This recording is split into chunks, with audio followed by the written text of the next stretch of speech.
고통이 터오르기 시작하는 어스름한 새벽 무렵, 이 세목골의 깃저고리 조각을 보물처럼 꼭 쥐고 있는 여인도 그들 중 한 사람이다.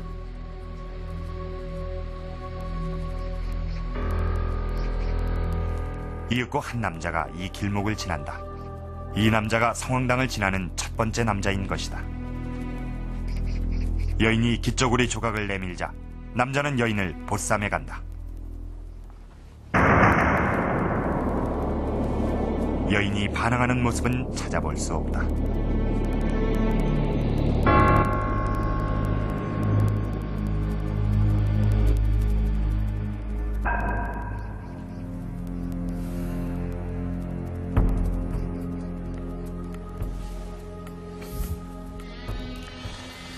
이것이 바로 깃저고리 조각입니다. 이 깃저고리 조각은 할급 휴소라고도 합니다. 남편이 이혼하는 부인에게 이 깃저고리 조각을 주는 것을 속칭 수세 준다고도 하는데, 이 수세라는 고어는 이혼 증서라는 뜻입니다. 이 이혼 증서를 가지고 있는 여자를 처음 만나는 남자는 지위 고하를 막론하고 무조건 데리고 살아야 한다는 관습적인 의무를 지니게 됩니다. 이것을 습첩제도라고 합니다. 그러니까 이 깃저고리 조각은 남편이 부인에게 주는 이혼 증서이자 바로 재혼 허가증인 셈입니다. 그러니까 이 휴서는 탈출구가 없는 이혼녀들에게 그야말로 숨쉴 구멍이었던 셈입니다. 그러나 조선 전기 이 사회가 안정되기 시작하면서부터 이 이혼녀보다는 유교 사상에 철저하게 순종하는 연료들의 숫자가 급증하기 시작합니다. 이렇게 연료들의 숫자가 늘어날 수밖에 없는 이유는 과연 무엇일까요? 조선시대를 살았던 연료들의 모습을 살펴보겠습니다.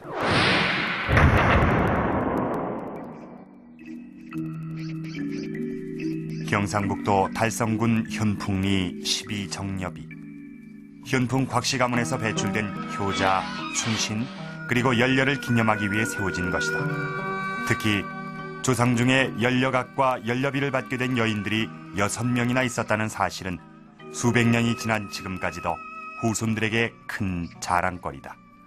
조선 전기에는 대부분 수절하는 여성이 포상되었으나 후기가 되면 남편을 따라 죽거나 외간 남자로부터 정조를 지키기 위해 죽는 여성, 그리고 남편의 위급함을 구하기 위해 목숨을 버리는 등의 극단적인 행위를 한 여성들이 연료로서 포상받았습니다.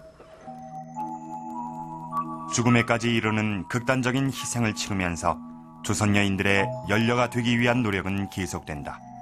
물론 남편에 대한 사랑과 의리에서 비롯된 노력도 있었겠지만 당시 연료가 된다는 것은 본인이나 가문에 있어 큰 도움이 됐기 때문에 이런 이유도 적지 않았을 것으로 보인다. 연료에 대한 포상 종류로는 정문, 정려, 복호, 상물, 면천 등이 있었습니다.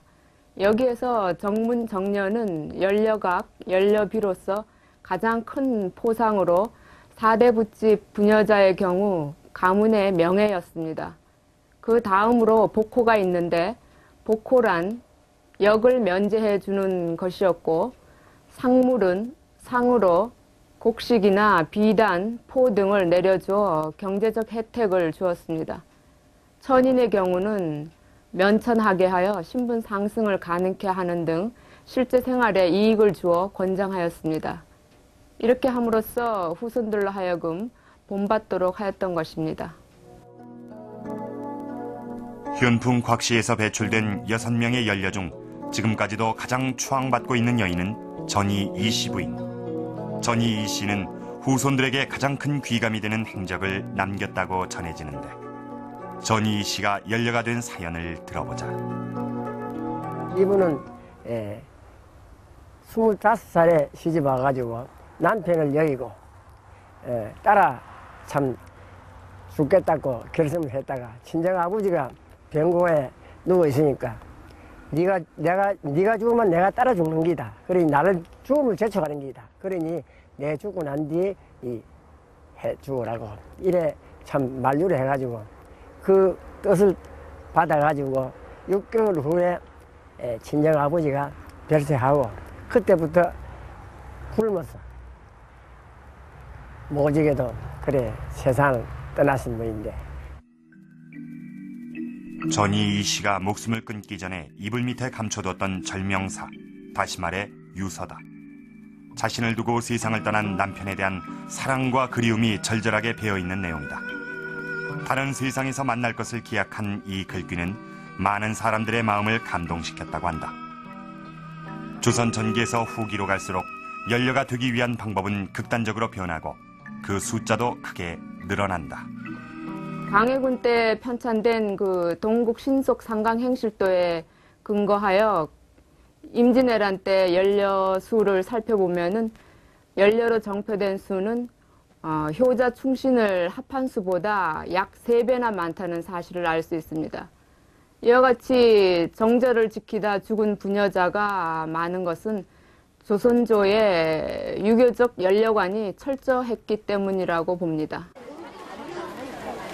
정절 교육이 강화되면서 지금으로선 이해할 수 없는 사건들이 발생한다. 단지 옷깃을 잡았다는 이유로 자살을 하는 사건.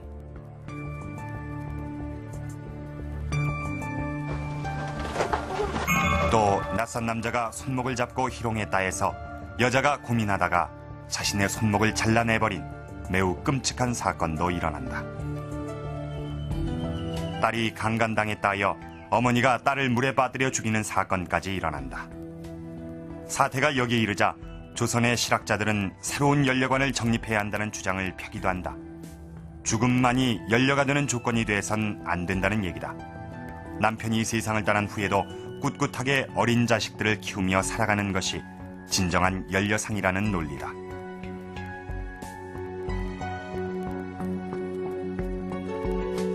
그리고 성종대에 이르러 마침내는 여인들에게 제가 금지라는 가혹한 족쇄가 채워진다.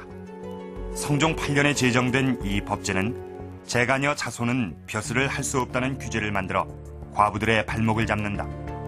제가가 금지되다 보니 과부들은 경제적으로 먹고 살 길이 막막해졌다. 이런 부작용에도 불구하고 제가금지법은 이후 400년 동안 지켜내려오다가 갑오개혁 때 비로소 폐지된다.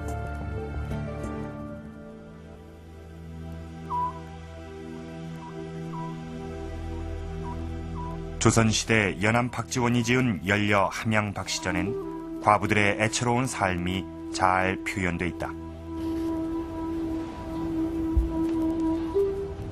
외로운 호롱불이 그림자를 비추면 혼자 지새는 밤이라 시간이 잘 가지 않는데 비라도 쓸쓸히 내리거나 창에 달빛이 희거나 짝지은 기러기가 하늘을 날아가는 소리가 들려 마음이 적적해지면 동전을 꺼내 굴리고 다시 찾아와 또 굴리는 일을 되풀이한다. 동전의 윤곽이 없어질 때까지 그렇게 하다 보면 어느덧 동창이 밝아온다는 것이다.